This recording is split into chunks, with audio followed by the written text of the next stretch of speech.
ਬਾਬਾ ਜੀ ਸੱਸੀ ਹੋ ਗਏ ਜਵਾਨ ਧੋਬੀਆਂ ਦੇ ਘਰ ਤੇ ਸੱਸੀ ਦੇ ਮਾਂ ਤੇ ਪਿਓ ਨੂੰ ਪਤਾ ਲੱਗਾ ਤੇ ਮਾਂ ਸੀ ਨਾ ਸੱਸੀ ਦੀ ਮਾਂ ਗਈ ਸੱਸੀ ਦੇ ਕੋਲ ਕਿ ਧੀਏ ਚੱਲ ਘਰ ਤੇਰੇ ਬਗੈਰ ਮਹਿਲ ਵਿਰਾਨ ਹੈ। ਤੇ ਸੱਸੀ ਆਂਦੀ ਮਾਂ ਤੇਰੇ ਨਾਲ ਨਹੀਂ ਜਾਣਾ। ਠੀਕ ਹੈ। ਜਦੋਂ ਸੱਸੀ ਦੀ ਮਾਂ ਜਾਂਦੀ ਹੈ ਜਾ ਕੇ ਸੱਸੀ ਦੇ ਪਿਓ ਨੂੰ ਦੱਸਦੀ ਹੈ ਕਿ ਧੀ ਨੇ ਇਹ ਕੁਝ ਗੱਲਾਂ ਮੈਨੂੰ ਸੁਣਾਈਆਂ ਨੇ। ਸੱਸੀ ਦੀ ਮਾਂ ਸੱਸੀ ਦੇ ਪਿਓ ਨੂੰ ਦੱਸਦੀ ਹੈ ਤੇ ਸੱਸੀ ਦੇ ਪਿਓ ਦੇ ਦਿਲ ਤੇ ਕੀ ਬੀਤਦੀ ਹੈ ਕਿ ਆਦਮ ਜਾਮ ਸੁਣ ਕੇ ਗਸ਼ ਖਾ ਗਿਆ। ਵਾਹ दर्द गम गए जिगर चीर मियां। वाह वाह वाह बे वाह।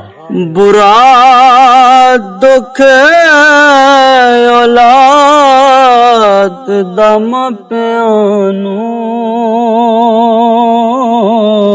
हके सीने विच लगी शमशीर मियां।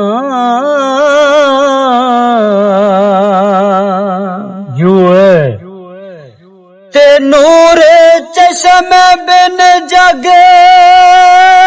अंधेर सारा।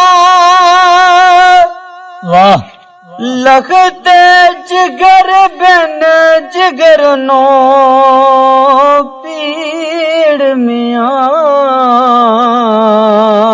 सुभान अल्लाह। ओ बड़ा दुख औलाद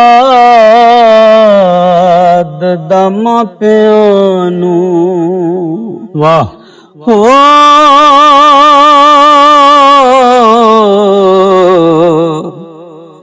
भावें होवे औलाद हकीर मियां। वाह सुभान अल्लाह। ओ बड़ा दुख औलाद दम प्यानू।